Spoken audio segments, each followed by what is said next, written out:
看台湾向前行，台湾向前行，我是梦琪。2月1号，国会龙头谁来当？现在成了选后最热门的话题。好，国会最大党国民党的韩国瑜说，他要跟江启臣来搭档。今天中午还特别设宴请立委来吃饭。不过传出花莲的立委傅崑萁不太开心，因为人家也是鸭子划水，很想要争取立法院的正副院长。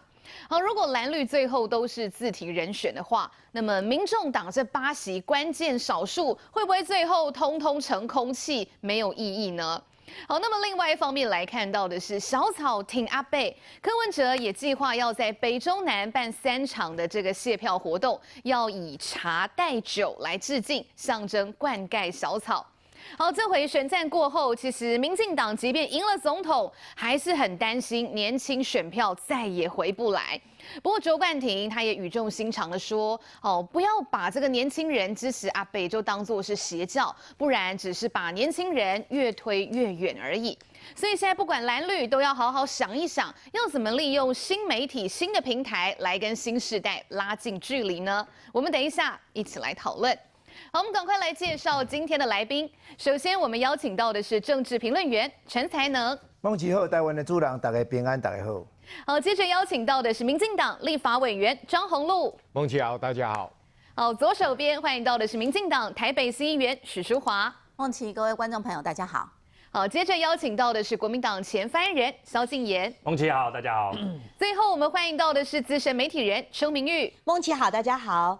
好，我们赶快来看到的是下一届国会龙头会是谁呢？韩国瑜率先表态要跟江启臣搭档，不过传出花莲的立委傅崑萁也很有意思哦。等一下，我们继续来看。立法院长游锡堃出席宜兰同乡会活动，但外界都关心下一届立院龙头之争。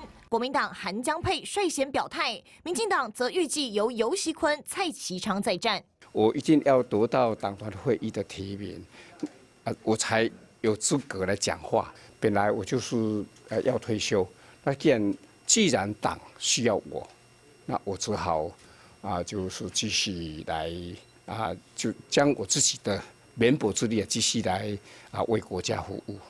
韩市长不管到哪里都会发光。江启臣，我政大外交系的学长，鼻子很大又有才华。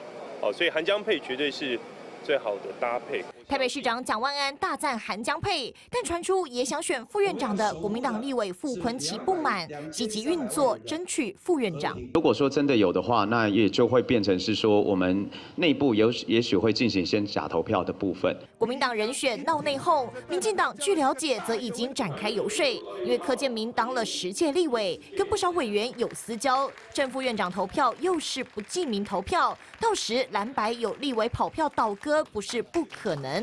毕竟民进党当时把准备退休的游锡堃排进不分区，就是为了率领国会。要是没选上院长，传出游锡堃可能裸辞，不分区由下一顺位的癌症专家王正旭递补，人气超高的王义川也离国会更近一点。我想现在谈这个都还早，我连被提名都还没有被提名假设性的问题我现在不方便回答。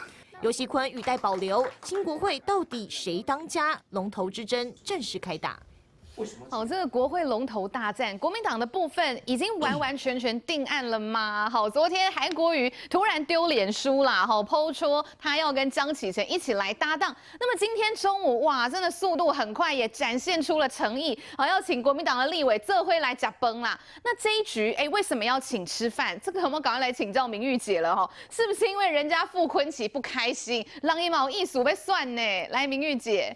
确实啦，傅崑萁从选前就开始大动作了就积极的开始投入辅选包括这个北中南就开始跑。那另外呢，就是选后他也送给了所有这个蓝营的新科委员通通不一定是新科只要当选的他都有送花啦所以你看他的这个就后类那个礼数很足，对。说实在的，如果他没有企图心的话，他干嘛要做这么多的动作那事实上，傅崑萁他的这个盘算大概3个啦。第一个，他本来是想要进攻党主席，可是现在看起来这个个 B 宫除了这个萧敬言之外了哈，当然就是说现在 B 宫的声浪比较小一点，了哈。那再来就是说他本来是要进军这个不分这个立法院龙头哈，那但是现在看起来党内对于这个韩国瑜的呼声是比较高的，所以现在传出来他现在最新的是瞄准立法院副院长的这个位置啊。无议长安尼副院长嘛好啦，对，是不是？好，那重点来了，重点就是说昨天呢，就我了解，傅昆萁呢还在沙盘推演哦，他们就是有听到风声，就是说韩国瑜要找江启臣来搭档，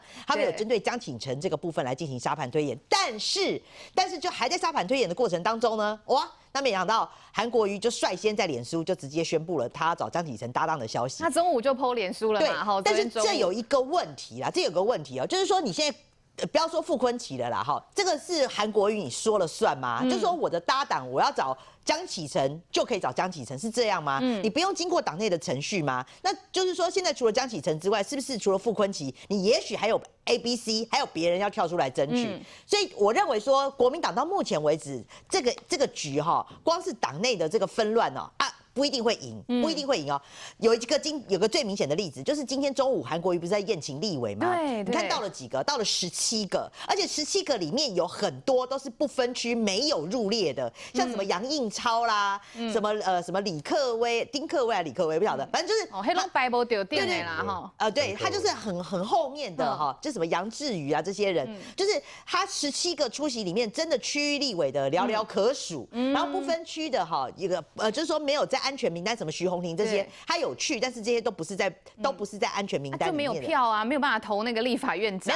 没有错。所以你看到今天韩国瑜他宴请，大概目前为止算一算，大概17个到，17个到里面还包括有一些不分区没有在安全名单里的，所以真的去的不多，这代表什么意思？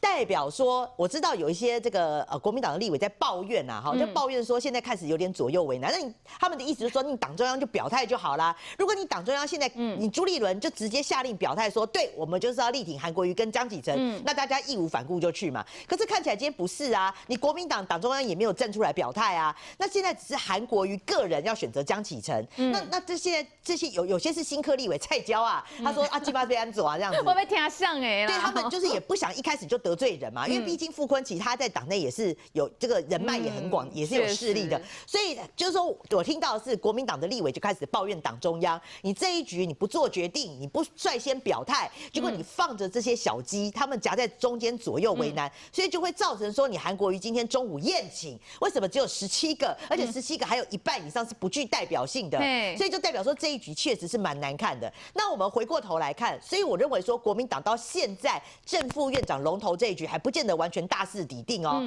因为很多人虽然认为说国民党是多数，但是国民党还是脆弱的多数。你就算把陈超明跟高金算进去好了，你顶多54席，你距离民进党你真的不过差3席。可是我跟你讲，差3席这一来一回的差距太容易了。我只要讲一个例子，如果今天傅昆萁没送哈，如果说我认为说很容易啦，会变成之前那个郭台铭的翻版。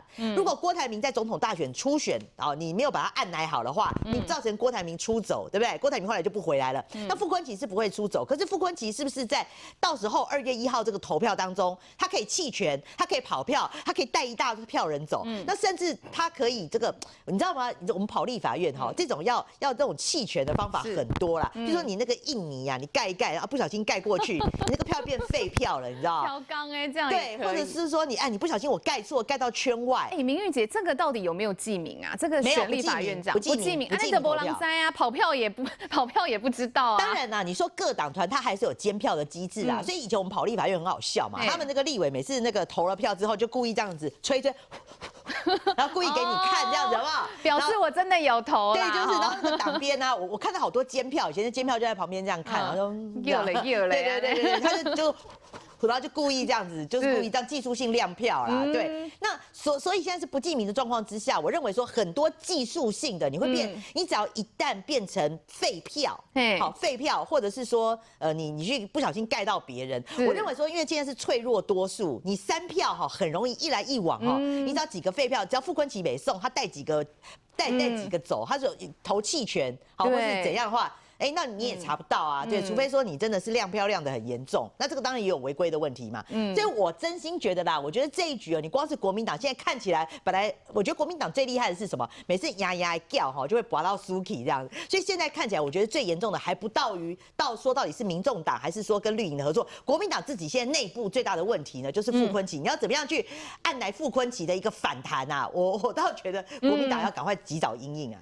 国民党都已经三个嘛，国会最大党了吼。这个洪路委员我签稿之类啦吼。如果国会最大党刚是三个位啊，院长还丢了，那是就没民主的哦。来，洪路委员，虽然是国会最大党啦，但我们从席次来看的话，他也只赢民进党多一席。当然他有5党的配合，可能会多个2席。5党还有2个啦，对，还有2个。所以说呢，他也是53，但有没有过半？没有。都没有过半。那如果以现在来看的话，如果3党都推出自己的人选，当然是国民党机会最高。委员恁即马就是游锡堃加蔡其昌嘛，这已经定案了吗？没，我必须要在这边讲党团会议都还没开啊。那你说是不是定案？我觉得不敢这样子说，也不是这样子说的哈。但同样的。国民党他们党团会议也还没开啊，但是你可以看得出来，韩国瑜先po文对，你可以看得出来，我们民进党是比国民党更好的，我们没有自己在那边厮杀，他们为了要卡谁，自己FB 先po出来，他想要跟谁，其实国民党里面有人在讲到底党团他们要不要假投票，要不要怎样？我认为这个。都是想要选的人自己在那边放风声，放什么？那我当然会觉得说，韩国瑜他说的他要跟韩江配，这个可能他自己的期待，但可以看得出来，就是以国民党党团里面目前他们的在立法院的党团，应该就是对韩江配没有共识的情况之下，才会。急着说出来嘛，然后呢，急着说出来，那你看这个有反弹的人，有不一样的人呢，就像刚刚明玉姐讲的，那可能大家私底下台面下的动作，不知道还会多激烈嘞。中岛甲崩才17个人来，对，而且那么多根本就没有投票权。对，虽然讲的是国会是独立自主，但你真的认为说在国民党里面？朱立伦主席完全对这个国会的院长、国会的龙头，他都没有说话的空间吗？我也不认为。那也不要忘了，国民党里面的战斗栏里面有10几个，快20个20几个哦。对哦，那是听什么人的？听赵少康的呢？这是他说的啦，但我仔细给他看，如果说100%确定的17、8个一定有啦。有没有到20几个？这我们对。我们对国民党里面的生态，我们不敢说100%了解。为什么？你要知道你说你是战斗蓝，你说难道你跟傅昆萁都不认识吗？难道你跟江启臣都不认识吗？对不对？所以那个里面虽然你的归属是这个，但你要真的要投票的时候，那个人情压力什么的，那个不一定对不对？所以国民党，我认为现在有可能是这个状况但。民进党其实党团会议开了，我们也才能确定。委员恁当时要开未收的通知，未收的通知，不过2月1号就要算呢，所以差不多后礼拜啦。好啦，这放心啦。2月1号，你现在其实还有2个礼拜的时间嘛，对不对？这个现在子弹在乱飞的情况之下，那我敢确定，民进党一定是团结，一定是怎么做的啦。那我们民进党，你如果现在这么早亮底牌，我也觉得没有必要啊。先看国民党他们怎么去做啊，看你们怎么去厮杀对吗？你是要傅昆萁，还是要韩国瑜？我认为韩国瑜当院长是比较有可能啦。傅昆萁我现在看起来应该是副院长的角色比较多一点啦但至少你国民党里面你们怎么样去用？我们看我觉得从以前到现在，民进党就这样。而且我敢说一句话，国民党跑票下一次选还可能选得上。民进党，如果你在这种重要关键，你是民进党籍的立法委员，在这种重要关键你跑票，我跟你讲，下一次你选不上了。为什么？民进党的支持者都不会支持你了啦，这个非常的严重啦。国民党支持者好像容忍度比较高一点，比较高。对，我们从以前的历史看起来就这样，所以我敢说，民进党是100%的团结啦。所以等着看嘛，让他们。因先播嘛，因先播那戏嘛，民进党，我觉得我们这样子，我们就是确定了51票1票不会跑嘛。在这种情况之下，大家来看嘛。洪路委员很笃定哦，民进党51票1票都不会跑啊。那至于国民党呢，是不是还有好戏可以看哦？来竞演，国民党跟民进党这 DNA 真的差很多。你看一下这个游院长，然后这是清楚他都让洪路委员供因为民进党还没有开党团会议，游锡堃他也说啊，这个要得到党团的提名啊，我才有资格讲话。所以今天媒体受访，他也是非常低调嘛。他说，如果党需要我当然愿意尽我的绵薄之力啊，继续来服务啊。但是今嘛阿被提名所以还没有办法多说。那至于韩国瑜的部分，朱立伦还没有开口但是他脸书已经 PO 了。那江启臣也附和了，说啊，我就是要跟韩国瑜一起搭档。那不过没关系，如果民众党愿意跟我们合作，我是可以退出的，不要紧呐。这个给大家想到那个赖佩霞的既视感，拢不要紧呐，我可歌可泣都可以。竞言，拜托几雷你们朱立伦到底什么时候才要开口讲话啦？来竞言。先讲民进党内部不是也没有隐忧，这个今天早上这个游锡堃他接受这个自由时报的专访的时候，他也在讲说像国外这个东欧也有一些国家他们是小党来当这个国会的议长所以大家就在想说，是不是有点耐人寻味，这个释出橄榄枝？但我是觉得民进党的状况跟国民党的状况现在又有点不一样。但不管怎么样民众党现在已经实质造成蓝跟绿之间接下来可能路线之争，最眼前就是在立法院长这一局。到底要不要跟民众党合作，这个是眼前的问题嘛？另外呢，国民党内部现在面临的问题是什么？民进党内部至少还没有人自己蠢蠢欲动，想要把游锡堃拉下来，但我们自己是有人蠢蠢欲动。但我必须要讲，我认为最后还是韩国瑜会出现。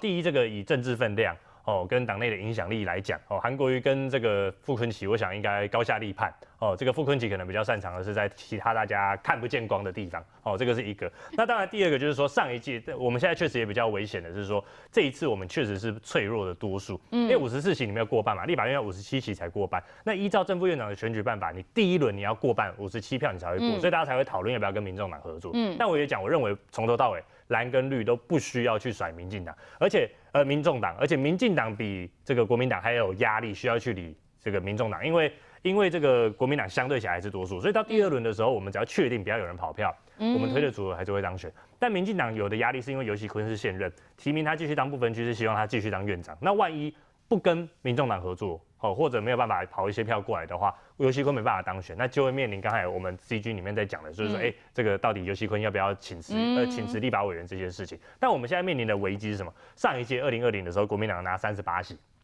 然后最后再投这个正副院长的时候，我们那时候提名赖士葆，结果最后投出来36票，然后大家就想说，发生什么事情？是不是？对，是不是有人跑票？然后结果大家后来发现说，有一票还投给了赖品妤。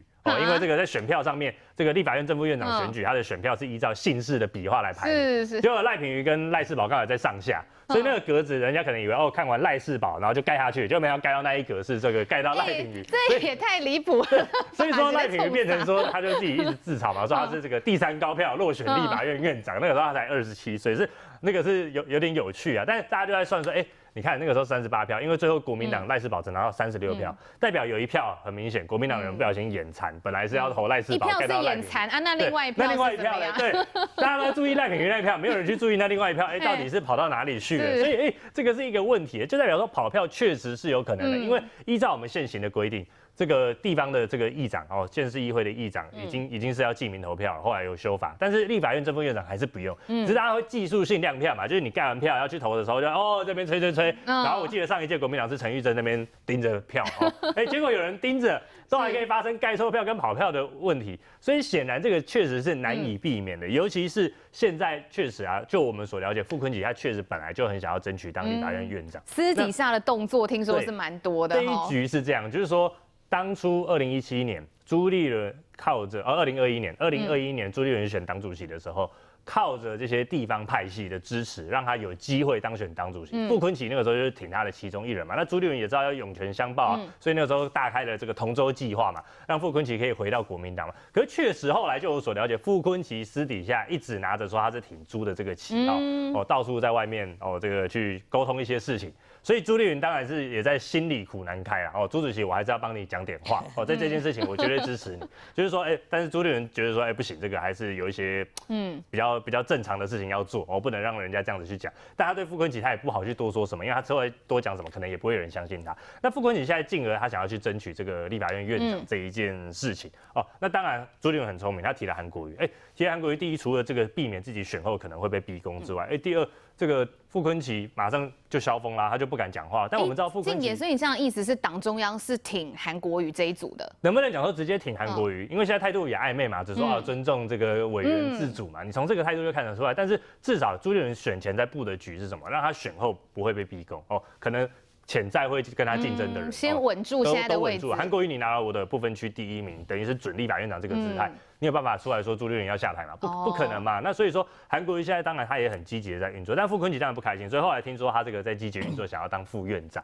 但是现在会不会有可能？你运作之下他自己一票，他只要去策反1、2个，甚至是他只要从民众党这一边。他只要第1轮确定不过半，第2轮相对多数过半，那他只要再去策动一些过来，会不会有可能就会影响整个大局？所以说这个是国民党现在面临的危机。那朱立伦，你既然已经决定你要继续担任党主席，我也没有意见，因为我觉得应该不会改变大家对朱立伦本身的看法。但我在乎的是大家对于国民党接下来的看法跟改革的做法。所以眼前立法院长这一局，现在危机看起来已经慢慢的浮现了。朱立伦有没有办法趁这个时候把这个局给稳住？这个关乎他接下来虽然只剩1年半的这个党主席的权威，如果你连这件事情都出纰漏了，我想接下来可能会挑出来逼宫他的人会更多。如果连这件事都处理不好，大家会怀疑，那你还有什么样的能耐嘛？那现在韩国瑜跟中岛板凳掐郎可以，傅昆萁没有去，这透露什么样的意思？等一下回来继续来讨论。